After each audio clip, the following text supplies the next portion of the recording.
Hey everyone, George here, the Disney Family Man, coming to you with another video. Yes, I'm just throwing them out like hotcakes. So today I have a very special guest with me today. He's new to the channel, but he's been on yesterday actually with Orange Grove 55. We had a very in-depth conversation about a lot of things with Disney, and he's back on the channel to discuss some more on Avengers Campus. I have VashSky on with me. How are you today, sir? Hey there, doing well. Doing pretty good, doing pretty good. Really excited to get into the topic today. Awesome.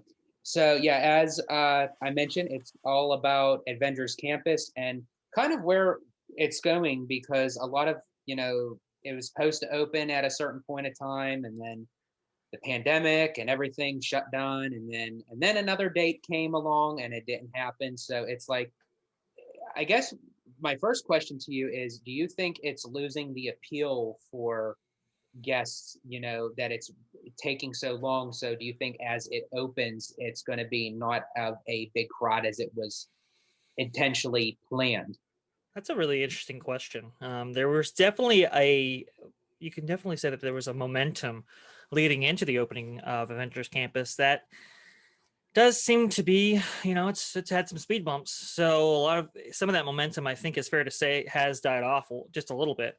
As you know, it wasn't so much it became something where instead of looking forward towards a new land, it's like we don't have access to Disneyland at all. So it is one of those things where it's like, as both parks were shut off, closed down, the emphasis became, when are we going to even get Disneyland back at all, rather than, oh hey, we're excited for this new land that's supposed to be opening up. And so I think there has been a shift there. A lot of the marketing has kind of, it's kind of died down. Obviously, now that the parks, weren't going to open at the or weren't going to be open at the date that Avengers Campus was supposed to be open. So I think the enthusiasm as the marketing kind of turns back on will build, and as Disneyland is able to open, I think that's also why Avengers Campus isn't opening at the same time that Disney California Adventure and Disneyland are. Save those for when the parks can handle that increased capacity, can handle a wave of incoming guests looking to see something new. Interesting. Now, do you feel that they will open to what was supposed to already be opened as far as like with the grand opening, or do you think if they're going to have to wait for a certain specific percentage of capacity, that it may just open with that brand new e-ticket and it would just be fully completed? Oh no. It will open. It will open. I would assume sometime in 2021 for sure. Um, just because a lot of that stuff is done, it's ready to go.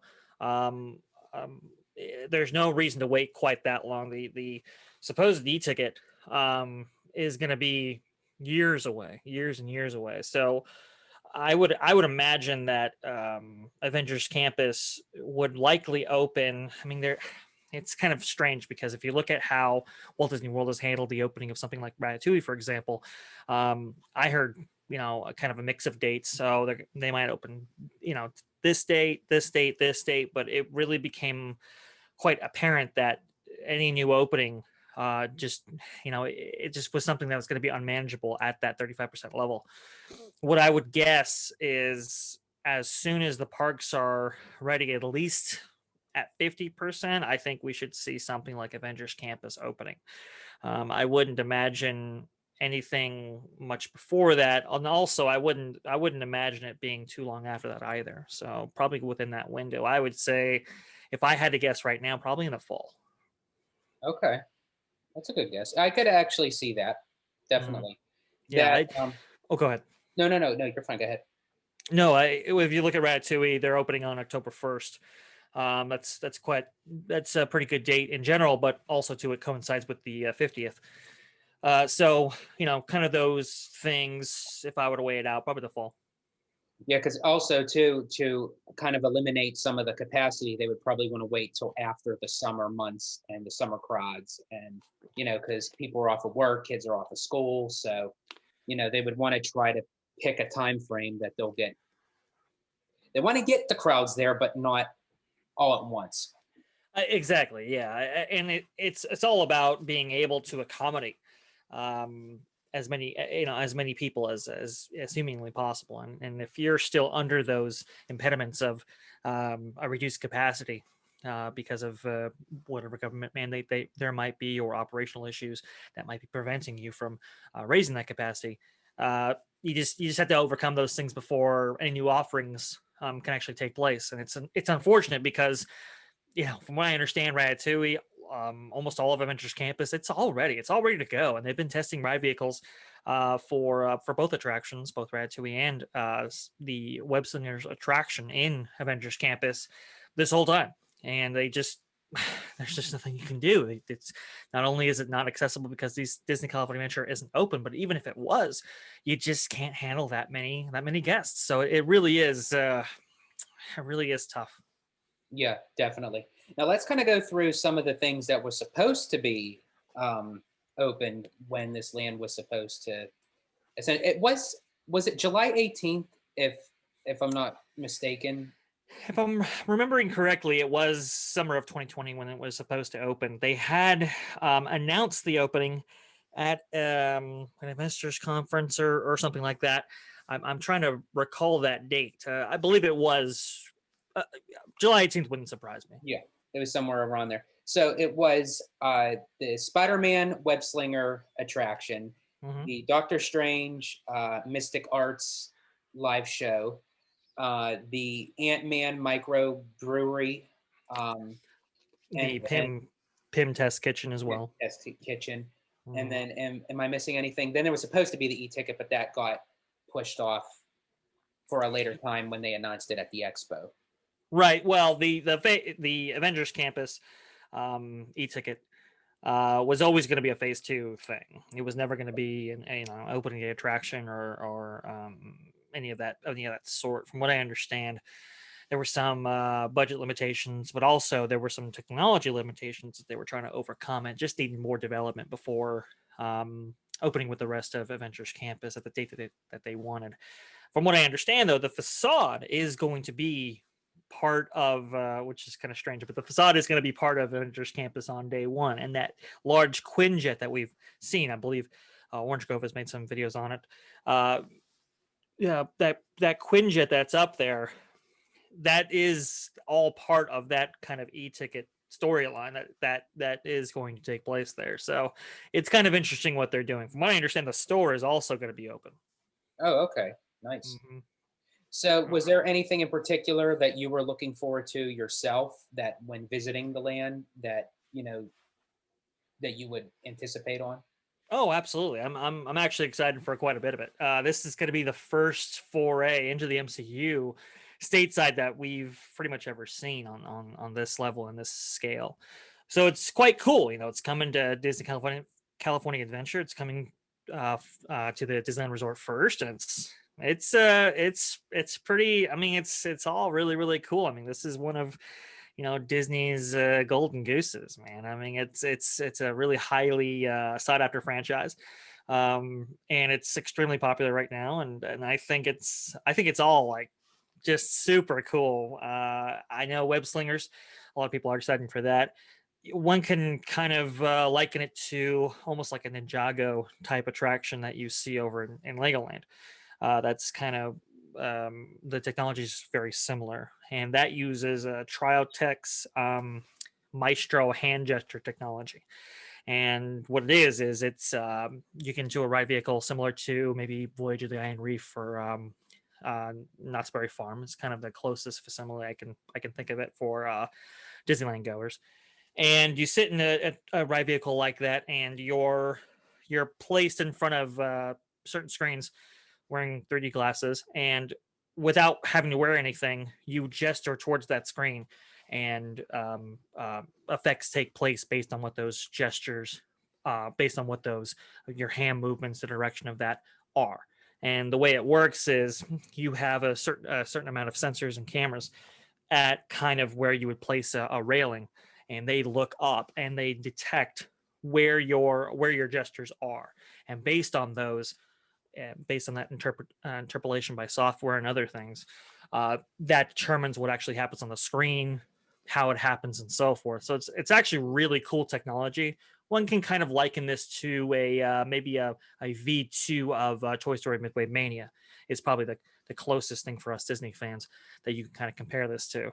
So that alone is going to be really, really cool. But what I'm kind of most excited about is that Doctor Strange Mystic Arts type show.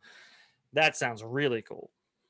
Yeah, I am as well. Because when they gave like the first kind of concept art to it, it was like you kind of have like this mythical section with all like this ancient ruins type of look to it, and it was like I could imagine like with the special effects and everything that would involve with it, because Oh sometimes you yeah. may not need an actual ride based attraction to actually enjoy to bring the land alive, if you will. And it's one of those things where it's like you may not even approach the show and watch it, but you just know it's there. You could hear it, you could sense it. It's just one of those things.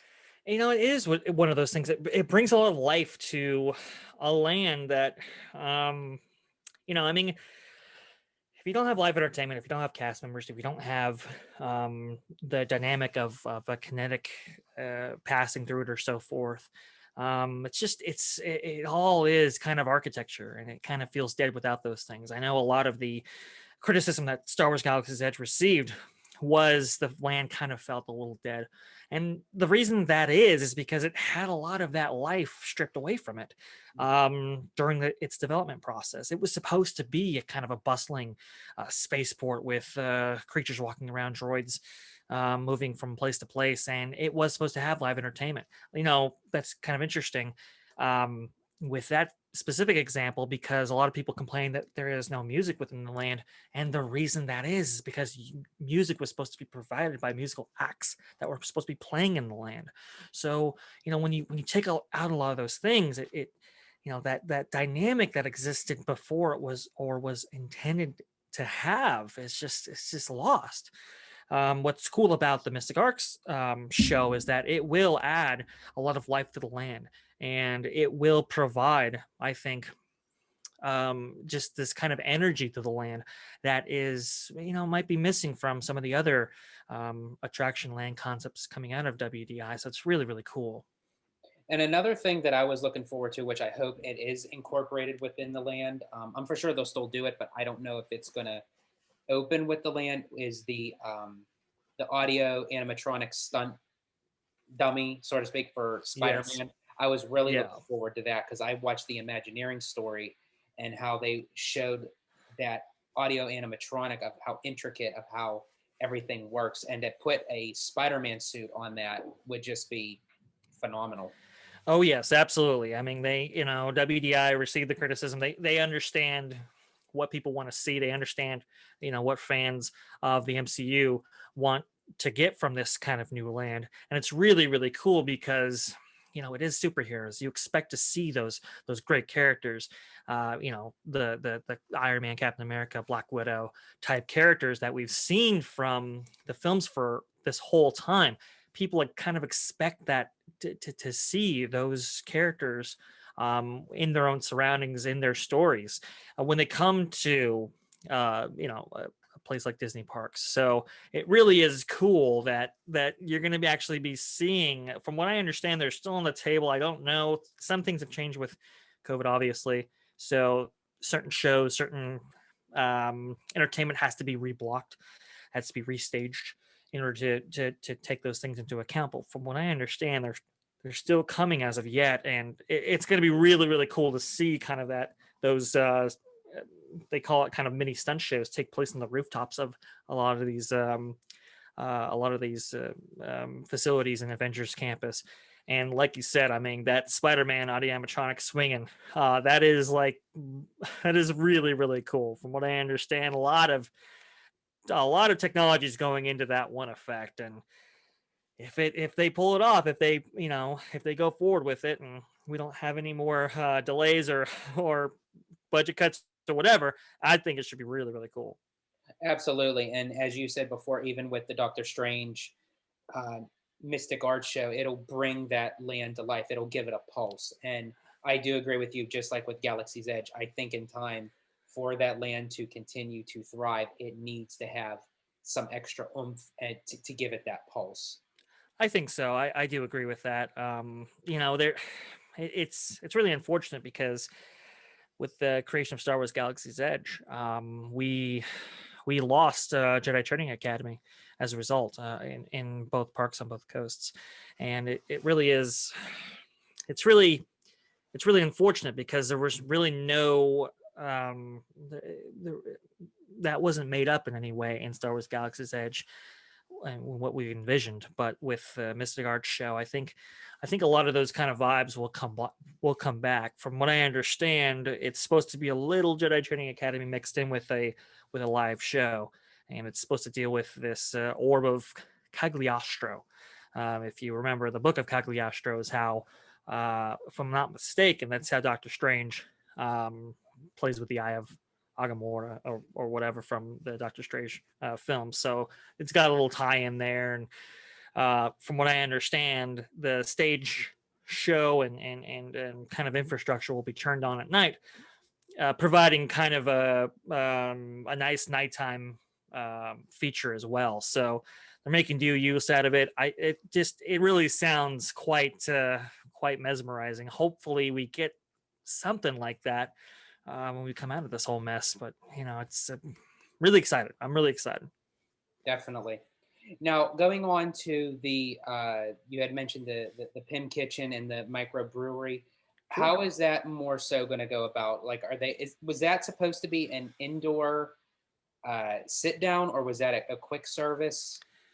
From what I understand, they describe multiple things. So they have what's called like Terran Treats. It's kind of like this ODV card that's supposed to take place between Guardians of the Galaxy Mission Breakout and the that access point for Avengers Campus on that side. And then there was supposed to be, from what I understand, the Pim Test Kitchen was supposed to be, I want to say it was counter service. It looked like from the concept art. Okay. There's some concept art that's been released, giving this kind of almost quantum tunnel type look to the to that facility. And from what I understand, it was very much similar to how Smoke Numbers Grill handles dining. So I think that was counter service. And I'm trying to get a feel for what the bar or brewery section was like. I can't quite determine that as of yet, but if they're going counter service in that way, I'm sure it's something similar for that as well. Now, they were supposed to, the initial concept for this was they were supposed to have kind of fun with it, where you can actually order small and large portions of food, like based off of the Ant-Man franchise and what have you. Do you think with COVID and everything that kind of stopped that feature to where based on ordering wise go, or do you think it'll just be the basic food that I'm was trying I'm trying to determine what I'm trying to determine what that would have been like. I don't know if you would have had any interactions with any types of cast members or so forth. I think it was just supposed to be this kind of cute thematic element or kind of lighting and sound touch to it. I don't think that's going to be impacted by COVID, but honestly, I don't really know. That is kind of interesting that you say that. I can kind of I could try to track that down with my sources and see if there was going to be any interactive element that might be shelved for COVID, but I don't imagine so. A lot of those unique food options will be available from what I understand, and it's pretty cool. They have like a chicken sandwich with where the sandwich portion of it or the chicken portion of it's way too large for the sandwich. They have oversized pretzels and so forth. I mean, it's supposed to be really fun. Hopefully those elements don't get removed, but who knows? Yeah, you just never know. And it's Yeah. even like with the web slingers attraction, this actually worked to their benefit because this attraction, as you had mentioned, is basically non-touch. So, it's basically just that digital virtual way of interacting with something without having to actually physically touch something. It's actually I'm so glad you brought that up because I was thinking that myself when you said that. Yeah, there's no additional device that you need to hook your hand to, or anything that you have to interact with. It is touchless.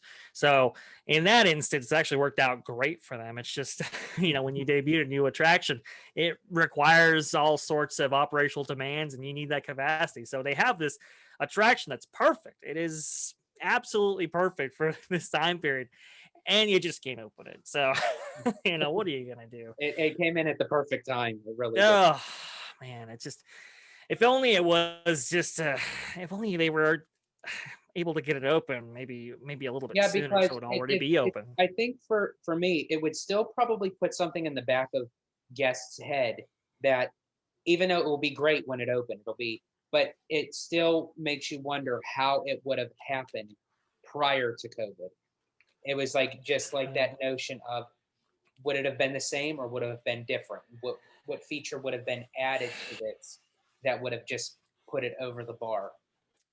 it's really interesting you say that. They have been promoting certain aspects of it quite heavily, at least before anyway, where they were going to have um, sort of characters interact, having their shows take place above rooftops and so forth. And if those things get cut, it'll be plainly evident that things were lost. Hopefully they don't go down that road. Hopefully they try to keep as much of it intact. But I think it would be naive to suggest that this will come out completely unaffected. I think there will be effects. Hopefully they won't degrade the experience all that much. Hopefully they'll be as transparent as possible, and we might not even know what truly was supposed to be versus what we got. But I just don't know.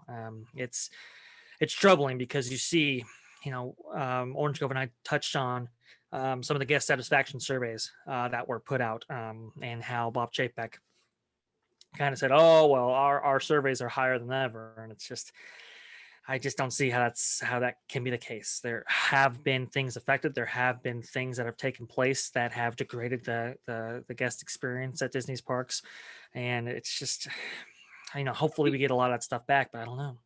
Do you think Avengers Campus will suffer for it? Like I said, I think it would be naive to believe it wouldn't. That I do think at least some operational aspects of it will have changed, and how that all, what to what extent that is, I just can't say. Hopefully things can be salvaged. Hopefully things can be just slightly altered and make it compatible with kind of the new world that we live in. But man, well, we'll see. It all kind of depends on so many things. It's And I think we won't know until they actually open the land itself to really get a full way of how this is going to operate from day to day, and that's how we'll know from there, I think.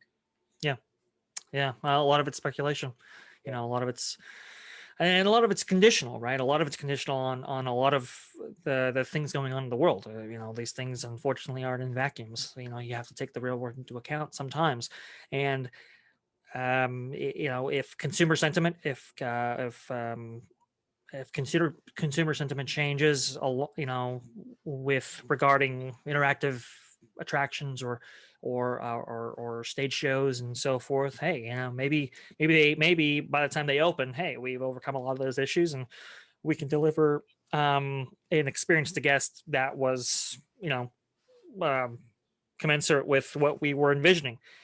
We'll see. Yeah, just now. Now you had mentioned with the Quinjet that is not only just part of the new e-ticket attraction, but it's also going to be integrated within the land itself. Is that going to have any interaction portions to it, sort of like where, like as guests move along, where the Quinjet kind of interacts? Maybe where it makes sound or makes movement or what have you. I think it may. I don't think it'll move, but I think it will kind of maybe let off some steam, similar to how Millennium Falcon currently engages with guests. Maybe guests might be able to interact with it in some way using a data pad type setup. It will kind of have some cool lights on it. I know that for a fact. But I don't. It is going to be largely a static object, unfortunately, but it will play to the storyline of the proposed e-ticket and what might take place within that, which is another kind of like that's kind of a mind-blowing thing if you get into it. Oh, absolutely. And actually, since you brought it up with that e-ticket, it's when they first announced it at D23 Expo, when they gave the concept art of what it was going to be, I thought, first off, I don't know how they're going to do this, but if they pull this off, it'll be genius because it's almost like a Flight of Passage meets Star Tours meets, I don't even know what you would call it, because you would then descend upon your own, you know, device and kind of float in dimensional space. Yeah, there was a thing kind of going, there was this kind of how should I describe it? The industry as a whole we're looking into the ideas and developing ideas based on like the mixture of ride vehicles, right? So there's only so many ride vehicle technologies, but what if you could kind of turn heads of them? I know Universal had one where you could have a kind of thing where you get on board a ride vehicle that you thought was going to be only on the ground, and then it turns into an aerial ride vehicle similar to Peter Pan, for example. Uh, kind of turning things on their head and making use of multiple ride elements. We saw a little bit of that with Rise of Resistance, where you had the kind of a the what do they call that? What do they call the ride vehicles?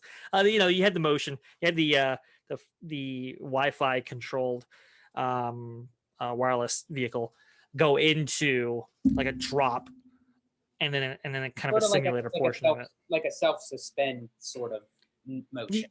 Yeah. So it's like a turducken. It goes into multiple ride vehicle elements. So there's like a drop tower portion, and then within that there's a motion simulator portion, and within that that's your ride vehicle that actually goes into it. It's really really cool. And from what I understand, it was kind of that same idea with this e-ticket. With the e-ticket that was proposed for Avengers Campus. From what I understand, you got on board. The reason there's a Quinjet there is because you got on board a Quinjet. And the idea was, okay, well, we're going to somewhere like Wakanda, for example. We're going to take this aerial kind of view of it. And, we'll give guests a tour of this kind of breathtaking city that they've seen. And, you get into it, you get into this kind of, think of it like Star Tours almost. I think that's a good analogy. It's a good comparison. You get into this kind of ride vehicle that you have been previously familiar with, and okay, these things happen, right? But then when you get to Wakanda and when you get on this kind of tour, in the middle of it, it's like, oh wait, something goes horribly wrong, Mm. and what is it? It's, oh, these creatures or whatever are attacking Wakanda, and we're gonna need your help to take them out. And this ride vehicle that was fully enclosed and you're kind of sitting in it, you the kind of it was kind of broken when you got in because the harness that you were put in isn't quite like Star Tours. It wasn't quite the seat belt. It was kind of a 4-point harness. It's like, okay, that's kind of interesting, but that is consistent with the restraint system that you see in the movies. So it's like, okay, I can go along with that. But when things start to go wrong, you now understand why that 4-point restraint system was actually used, and your seat kind of tips down, and now you were in this motion base, but now you're outside the vehicle while in the same seat that you boarded when you got on, and that seat now has this kind of almost jetpack like thing attached to it, Stark Tech, all that kind of stuff. And now you're fighting in amongst this Wakanda village, very similar to maybe like an Avengers Infinity War type scenario, and you're in amongst all the other Avengers that have been called to help in this type scenario. So this thing that may have seen while in the kind of confines of your motion simulator ride vehicle, kind of look from afar and go, oh, that's kind of cool, but now you're in amongst it, and it's just this mind-blowing technology that was going to be just completely next gen and completely out there. It was going to be, I'm telling you, this thing was super cool. In a way, I am actually glad that it wasn't going to open with uh, with the first phase of Avengers Campus, because this will definitely give them time to work on it and perfect it and make it as best as they possibly can, rather than just hurry up and get it out just because it was supposed to be scheduled for with the land. Now, Disney had filed a patent a while back of a robotic arm type of simulator type of material. Mm-hmm. Was that for this particular attraction? Do you know? I don't know. Disney is kind of interesting with their patents because they'll file stuff and they'll just to kind of put it away, just for, hey, maybe we can't think of ride system or kind of attraction that we can use this for right off the bat, but we can have this kind of in our tool chest for when we actually from when there actually is a story that can call upon this. So it's kind of hard to say like what's for what, because so many things, they just move constantly. It's like, oh, this was meant for this, but then it had to be dropped because of this and this reason. So I'm not actually sure. If you go into the filing of the patent and it sounds kind of what I'm talking about, very likely that could have been what it was for. And I just, man, I from what I understand, some concept artwork for this attraction actually was unveiled. I think Imagineering unfortunately has been going through and removing Imagineers because they just don't have the workload to necessitate that much staff or that larger workforce. And so some of those previous Imagineers have been uploading their portfolios of what they've worked on and what kind of concepts they've drawn up. And from what I understand, the e-ticket was on there. And from what I can gather, it's kind of still on the shelf, but it has been shelved.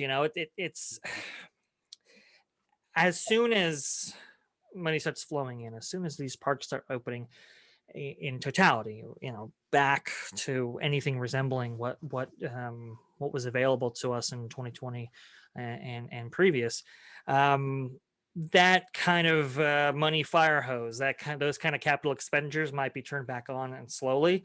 And I think this e-ticket will make the cut because of how mind-blowing it is and how desperate Disney California Adventure really needs a real star attraction. So I think it's still on the board. I just don't know.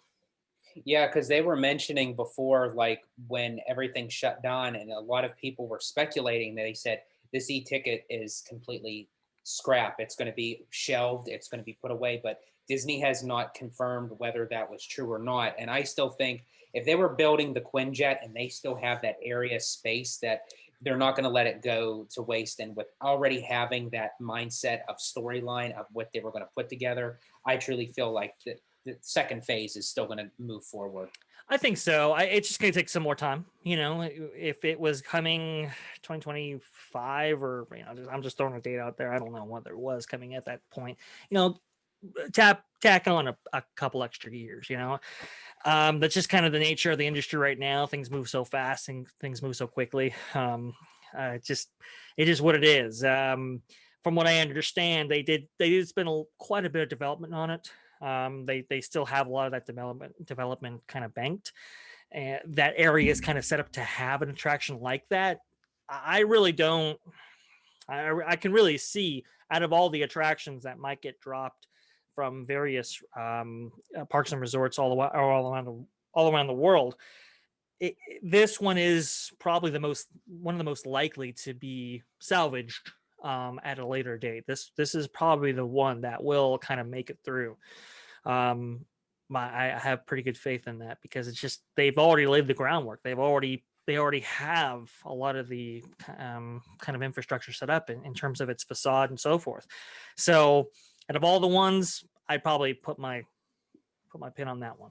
Yeah, and especially because it almost has like that same kind of aspect of how with Galaxy's Edge, where the Web Slingers is like Smuggler's Run, and Yeah. this e-ticket is like Rise of the Resistance. They're going to bank on that attraction. They're not Yep. going to just open this land and not have a signature e-ticket that they promised the fans.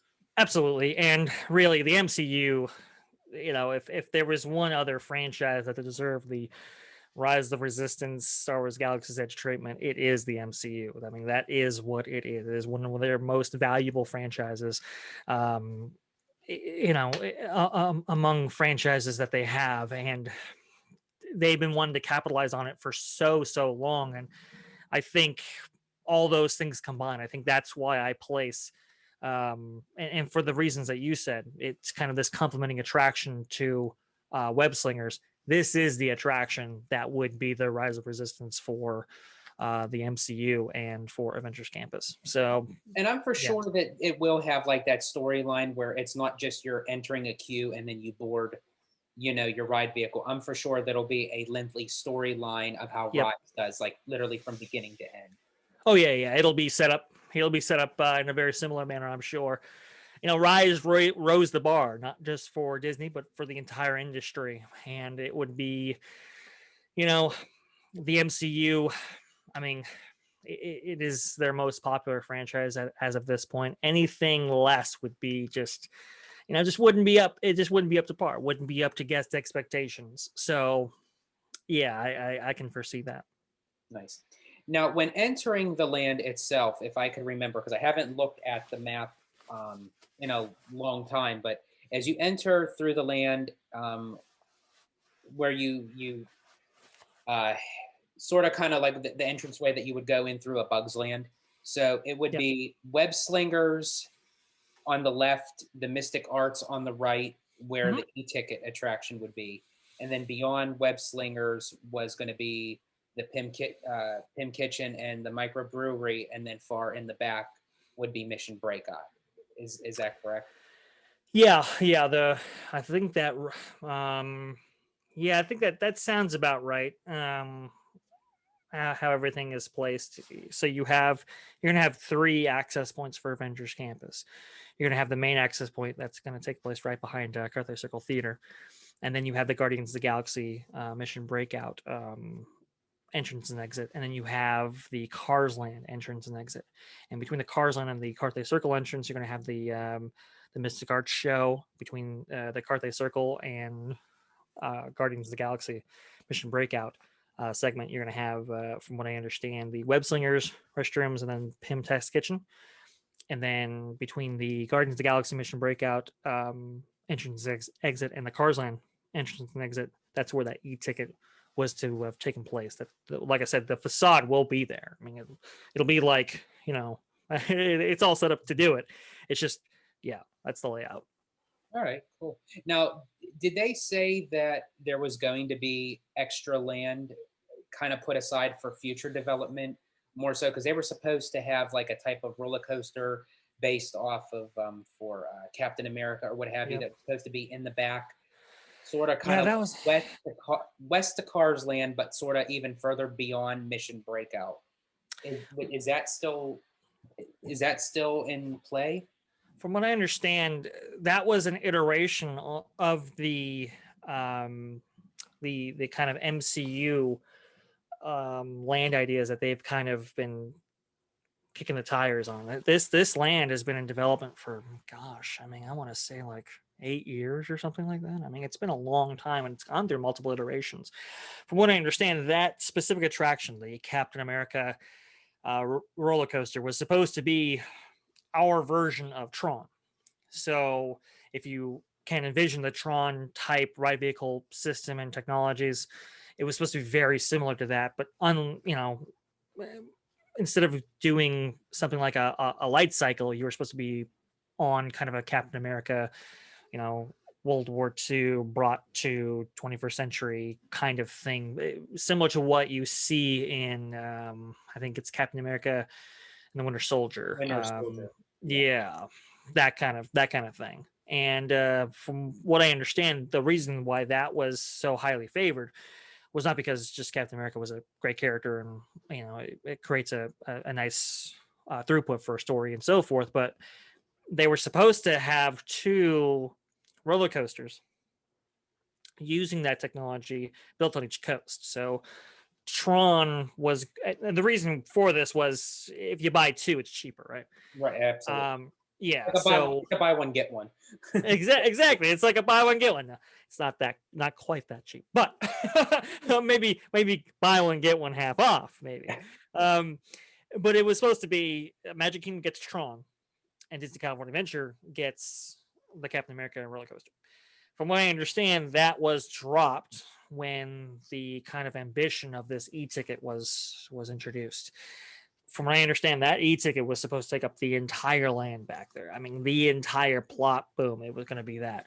There might be a version where maybe, those Captain America roller coaster concepts come back and in a different form. I mean, from what I understand, Avengers Campus was to lay the groundwork for a lot of Hollywood land to eventually be used by Marvel properties. So That's what I who actually knows? I thought, like, after, especially after the fact, when I thought Hollywoodland was eventually going to become Marvel, even before they Yeah. even announced that they were going to take out a Bugs Land. I thought it was going to be Hollywoodland on the chopping block, and then when they Mhm.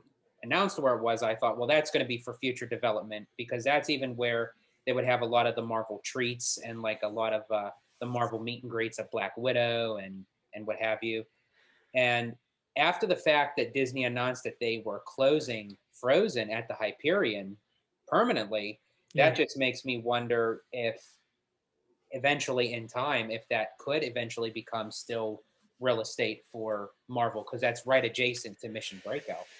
Oh, it's interesting. That theater has such a very unique history. That's really. I was just talking to somebody about it, a mutual friend of Ian Orange Groves, who knows quite a bit about that. And from what I understand, the Hyperion Theater was like one of the only ones designed by and kind of worked on by entertainment themselves. It wasn't kind of a WDI exclusive thing, and because of that, there's a lot of entertainment um, facilities and infrastructure that facilitate the shows that it puts on to, to great effectiveness. And it's really really cool. It's like a state of the art theater for the entire Disneyland Resort. Frozen was taken out because it's just way too costly to put on. Those costumes, from what I understand, are extremely expensive, and it had operational issues. It was very technically driven, maybe a little bit too ambitious. So it did have technical problems. It did have issues that kept it from being like a 5 or 6 time a day show, like the way Aladdin was. I think it only maxed out at maybe 3 or 4. Um, and they did trim some segments back, and it just all those problems combined, it was just, I think this has had its run. It's really unfortunate because that show was just amazing. It was incredible at its height when it was first introduced. It was quite stellar. um, for all those reasons, I doubt that Hyperion itself um, would be replaced with some uh, MCU driven attraction So, or, so the or, or show Hyperion, or so forth. so the Hyperion Theater, you feel would literally save Hollywoodland from even being touched from Marvel. Well, well, I mean, not necessarily. I think was really the driving force between Hollywoodland or Bugsland was Bugsland had access to that great plot of land from the Timon parking lot and where this e-ticket was going to sit. It just had that big old parcel that required development anyway, and I think that's why that was chosen. I think the Hyperion, while it could be an impediment towards those things, it could also be integrated with those things. You could have a Marvel type show actually take place within the Hyperion that complements the surrounding area. But I think as far as a parcel of land that could take on a really for real big attraction, I think that's why they went with where they did with Avengers Campus over Hollywoodland. Although I do think Hollywoodland will be integrated into a Marvel concept. If you want big e-tickets, it's going to be on the other side. Interesting. So you Hmm. think it would be more so for Hollywoodland to kind of like where they could leave the Hyperion, that they could just kind of have like the facade of Marvel more so, like where it like integrates of how Yeah. like you do with Main Street or Carthay Circle. It Yep. just kind of like builds up that point to move on to the campus side. Yes. Exactly. The thing is Disneyland Resort needs a theater. It needs a really for real theater, and that was Disney's answer to that. All going all the way back to the 1990s. It just needed in kind of an indoor, enclosed, lighting controlled space, and really the Disneyland Resort never had that before. and for those reasons, that's why I believe that Hyperion is pretty much safe. Like you said, we'll probably get an exterior change. We'll probably get. I know they've wanted for a long time to have a proper what is it? Kind of waiting area, something that's enclosed and something that's up to the level of quality that you can find within the theater itself. Because that area gets quite hot in the summer, and there's a lot of issues with it. But It's yeah, sort of like when you enter in like through a Broadway style theater and you have like that waiting yep, area and where you can go like to the concession and bathrooms and what have you. that's it exactly. It's that would be what they would envision, and with concessions and so forth, that's a money making opportunity. So that would be that would be your kind of inroad to getting something like that. Interesting. Yeah. So as far as I know, this kind of goes a little off topic of Mm. Avengers. So if which was actually very interesting because I never knew that that's the reason why Frozen left the Hyperion. I thought it was more so just because of the cost cutting, with all the cast members and holding off on a show essentially that can't open. So when the Hyperion does reopen, would they then put a new show in as far as, or would it be, would Aladdin go back? No, unfortunately, from what I understand, the costumes for both have been let's just say the space where they've been stored have been cleared. Um, it's as gently as I can put it. It's really interesting because a lot of development dollars. I mean, they're just not being given anything. It's all about all hands on deck, and let's utilize the amount of revenue that we pull in to the fullest extent we can. And unfortunately, we might not be seeing a show in the Hyperion as best as I can surmise. We might not be seeing a show in the Hyperion for a little while. Not until people are finally allowed to come back in large quantities in order to facilitate the cost of a new show, and really in order to have people put on and attend a show. So it is kind of what it is. Yeah, but yeah, that actually was very interesting that you said that because it never really dawned on me. I thought it was just more so for the cost cutting because of the closure and everything. And it does make me want to take a little more in depth look at the Hyperion because I never knew that it was like that for that Oh, sole purpose. oh yeah, yeah. It's quite the facility. I mean, it is quite the state of the art thing, and they just did it when they put in the Frozen show. They really went through it and put even more cutting edge infrastructure, um, technology, new computers and so forth to pull all that stuff off. Yeah, they've overhauled it a couple of times, and really have kept it in state of the art shape that it was known for back in 2001. It's really quite something. Yeah, that's very, very interesting. So Mm-hmm. now, kind of going back on the Avengers campus, is there anything else that I have missed or that you would want to? No, I'm kind of thinking back. I think we really touched on quite a bit. We again. I mean, I'm excited for the entire land. I really am. I think it might be a sleeper hit. I know a lot of people, kind of like poo poo it, like, it's not going to be as big as Star Wars Galaxy's Edge, not going to be as ambitious, but there will be ambitious aspects to it. There will be some really creative, items brought to it that distinguish itself from the other lands that you can experience at Disneyland Resort. So for all those reasons, I mean, I am super excited about it. And also too, there is Mickey and Minnie's Runaway Railway. We're pretty, they are moving on that. From what I understand, a lot of those pieces and a lot of that set dressing and so forth had been ordered before the pandemic really took hold. So they had no choice but to continue that project. And the future of Disneyland Resort, along with Disneyland Forever, I mean, it really is bright. It's brighter than people would think, and I'm really excited. Nice. Definitely a lot to look forward to in the coming future. And I want to Mm-hmm. thank you for joining me today. I would definitely love to have you back on because I actually have another, since you actually mentioned about Mickey and Minnie's Runaway Railway and like the Mm. history of Toontown, of how we actually thought that was going to be a complete construction site, but it Yeah. kind of worked its way to keep moving with the rest of the park. So I would definitely love to have you back on for that. There's some great stories attached to that.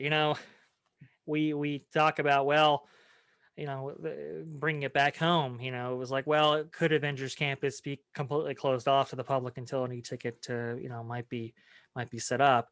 It's not so crazy of an idea because, from what I understand, Roger Rabbit and all that, they have some stories too like that, where it was like, maybe we should open this later. I hear you. It's quite the interesting history. I'd like to come back on and talk about it. Awesome. Well, Mhm. again, thank you for joining me on the channel. And if you want to let the listeners know where they can find you.